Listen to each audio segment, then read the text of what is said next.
नमस्कार मंडळी, ऐकलात का तुम्ही? तर उन्हाळ्याला सुरुवात झाली आहे आणि उन्हाळ्यात भेटणारे म्हणजे कैरी आणि कैरीपासून वेगवेगळे पदार्थ केले जातात. त्याच एक तुम्हाला मी एक पदार्थ दाखवणार आहे म्हणजे सुकं लोणचं. भरपूर अशा हिरव्यागार मी कैऱ्या घेऊन आली आहे. त्या स्वच्छ आधी धुवून घेतल्यानंतर सुती कापडाने पुसून घेतल्या. आता आपल्याला कट करून घ्यायचे आहे. बटाट्याचे आकाराचे कट करा किंवा तुम्ही त्याच्यापेक्षा बारीक केला तरी चालेल, मोठे ठेवले तरी चालतील. तर ज्या पद्धतीत तुम्हाला हे कट करायचे त्या पद्धतीत करू शकता. लांबट आकाराचे पण कट केले तरी चालतील. आता ह्या सगळ्या कैऱ्या मी कट करून सगळ्या घेते आणि लोणचं मस्त वर्षभर टिकतं पण आणि जरासुद्धा बुरशी वगैरे त्याला लागत नाही. तर कसं करायचं तुम्हाला मी दाखवते पूर्ण. तर आता मी कट करून घेतले बघा, मोठे-मोठे आकाराचे फोडी कट करून घेतले. याला हळद आणि मीठ लावून ठेवायचं आहे. तर हळद एक चमचाभर मी हळद घातलेली आणि ह्याच्यामध्ये ना जाडं मीठ घालायचं. ह्यामुळे लोणचं मस्त असं भरपूर दिवस पण टिकलं जातं.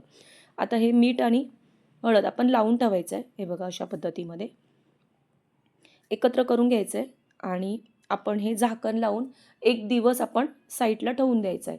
म्हणजे ह्याच्यातलं जे पाणी वगैरे असेल ते सगळं आपल्याला काढून टाकायचं आहे. त्यामुळे लोणचं लवकर खराब होत नाही आणि जास्त दिवस टिकलं जातं. तर आता हे रात्रभर मी ठेवणार आहे. तर दुसऱ्या दिवशी तुम्हाला दाखवते. दुसऱ्या दिवशी सकाळी मी हे बघा तुम्हाला हे बघा हा डब्बा ओपन करून दाखवला आहे. तर असं हे बघा एवढं पाणी ह्याच्यामधून निघालेलं आहे. हळद आणि मीठ लावून ठेवलेलं होतं त्यामुळे. आणि कधी पण लक्षात ठेवा, मीठ आणि हळद लावली ना की एक दिवस ठेवायचं, लगेच तुम्ही लोणचं करायचं नाही. तर एक चाळणी घेतली आहे, त्यामध्ये आपल्याला ही कैरी ज्या फोडी आहेत त्या सगळ्या आपल्याला याच्यामध्ये काढून घ्यायच्या आणि ह्याच्यातलं जे पाणी असेल ते सगळं आपल्याला काढून घ्यायचं आहे. हे बघा बऱ्यापैकी बघा पाणी याचं निघालेलं आहे. बघा किती भरपूर असं निघालेलं आहे. आता पूर्ण पाणी याचं गाळून घ्यायचं आहे पूर्ण बघा. या चाळणीमध्येच ठेवायच्या आहेत कैऱ्या. 10-15 मिनटं तसंच ठेवायचं आहे म्हणजे ते सगळं जे एक्स्ट्रा पाणी असेल ते सगळं निघून जातं. आणि त्यानंतर आपल्याला काय करायचं आहे, हे उन्हामध्ये आपल्याला 4-5 तासासाठी सुकवायचं आहे. हे बघा. तर आता मस्त असं कडकडीत ऊन आहे आणि त्यामुळे लवकर कैऱ्या चांगल्या सुकतात आणि कैऱ्या जास्त सुकवायच्या नाही बघा. या पद्धतीमध्ये आपल्याला सुकवायच्यात. हे बघा. तर ह्या झालेल्या आहेत कैऱ्या. मी 4-5 तासासाठी ह्या कैऱ्या सुकवून घेतल्या. मस्तपैकी याचं पाणी आहे ते सगळं सुकलेलं आहे आणि मस्त अशा हे बावल्या पण गेल्या आहेत. हे बघा ह्या पद्धतीमध्ये. आता आपल्याला एक मसाला तयार करून घ्यायचा आहे. गॅसवर कढई ठेवलेली आहे. आता आपण ह्याच्यामध्ये घ्यायची एक छोटी वाटीभर मी घेतलेली आहे. मोहरीची डाळ घेतलेली आहे. हे बघा. त्याच वाटीनी अर्धी वाटी घेतलेली आहे बडीशेप. आता आपण घ्यायचं आहे जिरं. तर जिरं मी पाव वाटीभर घेतलं आहे त्याच वाटीनी.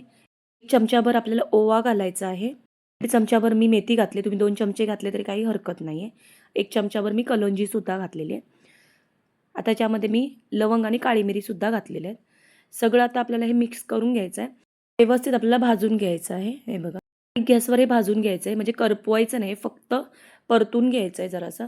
यामध्ये मी 1 चमचाभर मी जी आपण रेग्युलर घरात वापरतो मोहरी, ती पण सुद्धा घातली. मोहरीची डाळ मी घातलीच आहे, पण 1 चमचाभर मी घातलेली आहे. ती सुद्धा आपल्याला व्यवस्थित परतून घ्यायची आहे. हे बघा या पद्धतीमध्ये. यामध्ये आता मी 1 वाटीभर त्याच वाटीने मी 1 वाटी जाडं मीठसुद्धा वापरणार आहे. त्यामुळे मीठसुद्धा व्यवस्थित त्याच्यामध्ये भाजलं जातं. 1 चमचाभर मी हिंगसुद्धा घालणार आहे. ते सुद्धा आपल्याला ह्याच्यामध्ये भाजून घ्यायचं आहे.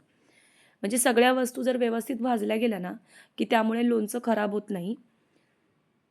आता हे सगळं व्यवस्थित परतून घ्यायचं आहे.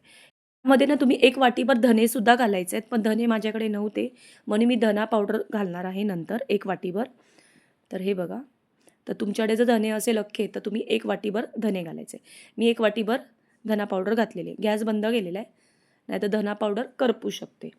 तर आता हे सगळं व्यवस्थित मिक्स करून घेतलं आहे आणि हे चांगलं थंड करायचं आहे. हे बघा. तर मी जरासुद्धा करपवलेलं नाही आहे. तर आता हे सगळं व्यवस्थित मी आता मिक्स करून हे थंड करून घेणार आहे आणि नंतर आपल्याला हे मिक्सरला ह्याचा मसाला एक तयार करून घ्यायचा आहे. बघा. आता मिक्सरच्या भांड्यात मी ह्याची पावडर तयार करून घेते. हे बघा.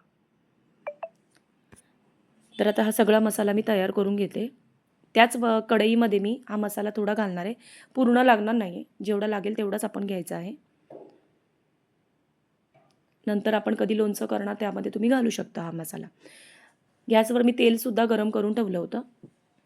तर तेल मी 2 वाटीभर तेल घेतलं होतं. चांगलं गरम करून घेतलं होतं. आणि ते तेल आपल्याला घालायचं आहे. जास्त तेल घालायचं नाही. यामध्ये सगळा फक्त मसाला व्यवस्थित झाला पाहिजे. तर आता बघा अजून थोडंसं मी तेल घालणार आहे याच्यामध्ये. थोडंसं कमी वाटतं म्हणजे सुकं आहे, कोरडं आहे. थोडंसं आपल्याला घालायचं अजून तेल. तर आता हे योग्य प्रमाण आहे, एवढं बस झालं तेल. 2 वाटीभर मी तेल घातलेलं आहे याच्यामध्ये. त्यातलं थोडंसं तेल राहिलेलं आहे. तेल गरम आहे, तर तेल पूर्ण थंड व्हायला पाहिजे. तोपर्यंत तुम्ही तसंच ठेवायचं आहे. यामध्ये आपल्याला हळद घालायची. हळद आणि मीठ आधीच लावून ठेवलं होतं, पण थोडीशी हळद घालायची परत ह्या मसाल्यामध्ये. व्यवस्थित एकदा मिक्स करायचं आहे. तेल पूर्ण थंड होऊन द्यायचं आहे. नंतर आपण त्या कैरीमध्ये घालायचं आहे. हे बघा, हे योग्य प्रमाण आहे. आता ना आपल्याला काय करायचं आहे, मी याच्यामध्ये हिरव्या मिरच्यासुद्धा घातल्या आहे.